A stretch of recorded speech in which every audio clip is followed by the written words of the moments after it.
PEGI 18.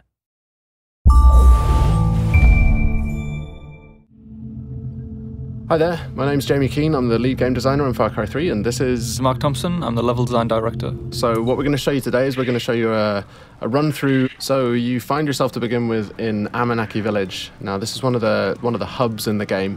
It's kind of a friendly area where you can rest, recuperate, you're going to feel a bit of the life of the world, but you're never under threat here. You can also do things like you can go to the store and buy new weapons and things like that, but it's basically your safe haven in the world. I was out hunting this morning, got lucky. So at this point, if you look at the mini-map, it doesn't have a lot of useful information on it. Actually, it's almost entirely useless, apart from the radio tower icon you can see there. Whenever you get to a new area of the world, the map will look like this. So the first thing you need to do is find the nearest radio tower, which is generally a visible landmark on the horizon. And then you need to head up there and take off the GPS scrambling device, which Vaas and his pirates have put there. So they're always going to be pretty much in high places in the world, areas that you're going to find easy to see. We wanted to make it a slightly different challenge to the rest of the gameplay. A lot of the gameplay in the world is combat oriented, whereas this we wanted to make much more of a kind of a jumping puzzle. This one's the first one that you come across in the world, so it's a really light challenge, but later on in the world it's going to become a little more tricky. We want to emphasize that feeling of vertigo, so you're going to have some pretty gnarly jumps to try and make. You're going to hear the wind kind of rattling through this thing, you're going to hear it creaking. So later on it becomes much more of a challenge, but for now this is a pretty easy one. It's a fairly straightforward route straight up to the top. Yeah, but I mean the level designers did get a little bit mean with the later ones. More than a little bit, I'd say, yeah. Some of them, but in a good way. It's a good job they don't do anything like put their names in the credits so everybody knows who they are. You can't find people on the internet like that anymore. No. Alright, so you can see a bit of the size of the scale of the world. We're showing about 1/20th of the world in this demo, so you can just take a little bit of a look around and you can see the kind of the overall scope of the game as a whole.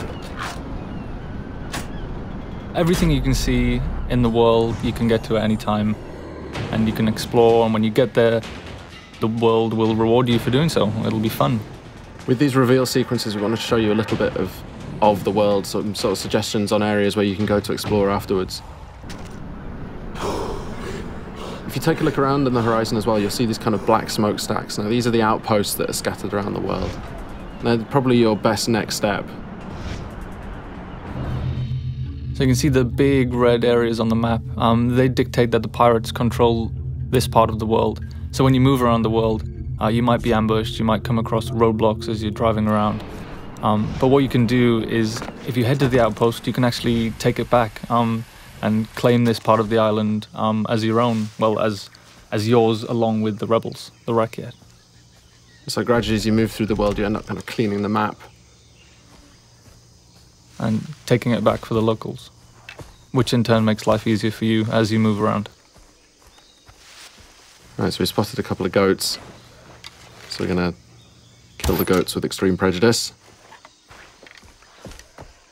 That's quite unfriendly, I thought.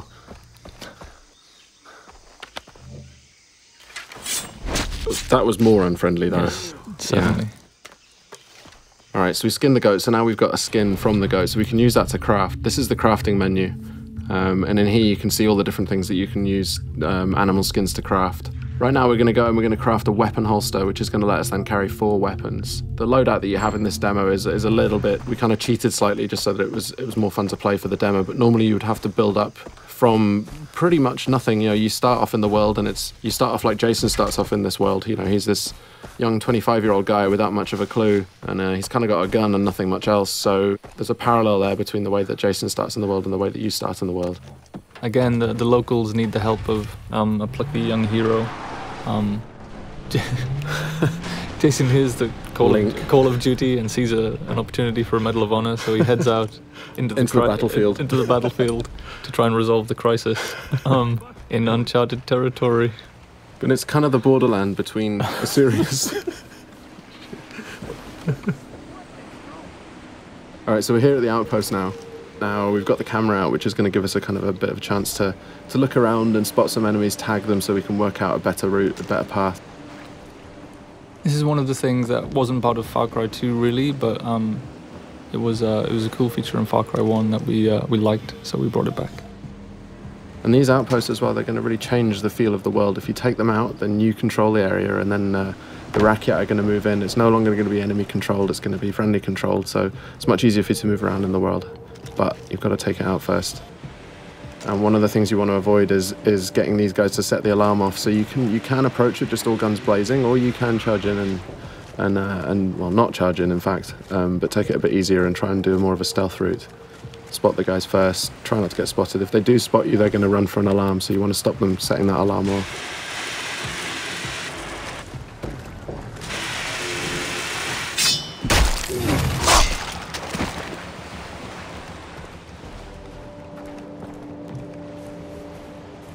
Alright, so we're trying to do a bit more of a stealth route here. Got to be a bit careful. That white line you can see there is a detection meter. If that fills up, they're going to spot you, and then combat's going to start. So we've used a rock there to distract that guy, so he's going to go and check that out, and in the meantime we can go off and head off around here and do a death from above.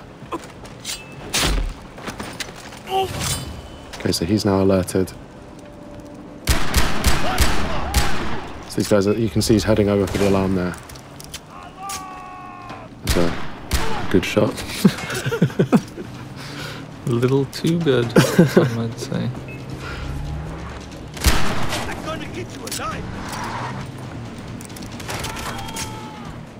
Alright, so it's all kicked off now because I can hear you, so this is the thing. I mean, once you do go weapons loud, the world reacts to it, and the world's going to come and find out and see what you're up to. And it's not just the guys in the outpost. If there are any patrols that are moving around the area, like boat patrols might come in from the ocean, or any guys driving along the roads nearby, they're going to hear gunfire, and they're all going to be attracted. Another good shot there, I think. If a little too good. Yeah. Could you just shut the alarm? Through the guy. So we've got the quest on the board right nearby. We've also got this hunting quest down here.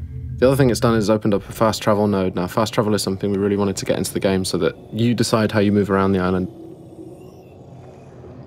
Here we can see the weapon store. Just going to go and upgrade one of the weapons that you've got. But yeah, you can stock up on any ammo that you're missing.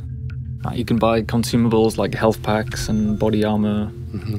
You can buy maps as well if you're interested in exploration. It's going to show you where all the different collectibles are. You can see where all the chests are. You can see where all the relics and all the lost letters and the memory cards are. Alright, so this is the weapon upgrade system. So each weapon has a different set of upgrades that you can use. Really good idea if you want to play more stealthily is to find a weapon that has a sound suppressor like this MP5 here. And you can also paint it pretty colours. Devilishly red. Devilishly red. Yes.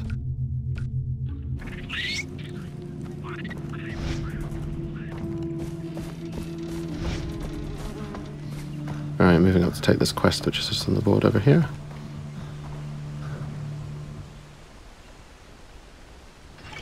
Dennis said that the jungle would speak to me. So the villagers in Amanaki have had some problems with local bears. They've been killing them, I guess. That's the problem they've had with them. They've been dying by bear. And the thing with these as well is we want to add a sort of a gameplay challenge as well. So it's not just going to be a question of getting in there and shooting them, however, but we want to add a little bit of a challenge in terms of the weapon that you can use. So this one you've got to use a shotgun to take these bears out. You've also got to find out where the bears are. So you've got that 3D objective marker, sorry. You can use a knife as well. Oh yeah, you can use a knife too, yes. But, yeah. Knife versus bear. It's a bad life choice. Always a good choice, always a good decision. Alright, so we're coming up on the quest location now, so we've got to go and pick up a shotgun. And you can see on the minimap we've just dipped into a new undiscovered part of the world. So if we didn't want to go kill these bears, we could head off to that radio tower and unlock a new section of the map and unlock some new side quests and things to do. But right now we're going to go and shoot bears. In the face? No, well I decided not to go within the face because... That would be too efficient. It would be. But there we can see it. Alright, now, bears can take a lot of punishment and they pack a real punch, as you can see there. When you get hit by them, you really know about it. I've seen it go a lot worse than that. Definitely. Well, that's the thing, because you feel all confident because, you know, they're not closing very quickly and then suddenly knock you over. Yeah. All right, so we're into the cave now. And this is it's a whole new dimension, I guess, that we added to Far Cry, is lots of interior spaces. There's something that the tech couldn't do back in Far Cry 2, so it's something we added, so you'll have lots of... and it just adds lots of interesting avenues for exploration. Lots of cave networks, tunnels underground, old mines, old temples. And there's always something to do and find down there. It's true. And you have a flashlight as well, so you can see where you're going. Indeed. Adding other dimensions, really? Going to interplane our experiences. Yeah, I mean, physically and metaphysically. So we added Hell and Rylea. And Yeah. In the last area, we headed to the radio tower first so we could figure out the lay of the land and decide what to do next. But in this instance, we just sold the smokestack and headed straight for it. And there's no order that you need to do anything. no, I mean, you don't have to do any of these things if you don't want to. It's just going to make it more difficult to... Oh, I think I heard a tiger. Ah, yes. That's kind of forced the hand on the stealth issue there a little bit, I think. Yes, a little too close to the outpost there. Explosive arrow. But they don't know quite where you are yet. They just heard the gunfire and they come and investigate. Oh, and this is the best explosive arrow ever. Great. I know I'll start a fire. So you can see there we used a few different types of arrowhead. They're actually craftable items. So you're not just stuck with the bow is a super cool stealth weapon for long-range kills, but you can also go craft fire tips and explosive tips, so you can be more versatile at long range. But it still stays stealthy, even if you've got those kind of like more full-on arrowheads on them. Stealthy explosions. Yes. Stealth explosions. I think we should do that in the real one as well, actually. Stealth explosion.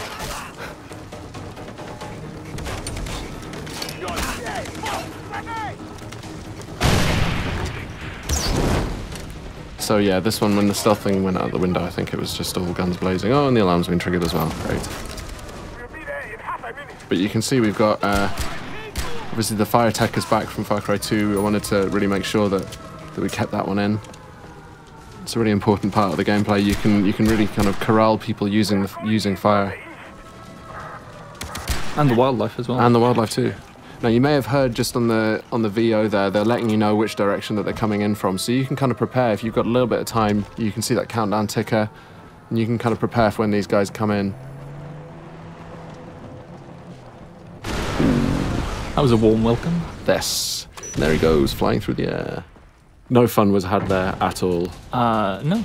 No, I didn't enjoy that at all. I enjoyed the bit where you missed everyone with the arrow at the start. Really? Still? Seriously? Man. And that's the end of the walkthrough today. So thanks very much for listening in. Far Cry 3 is coming out on Xbox 360, PS3 and PC. Looking forward to seeing you guys out there.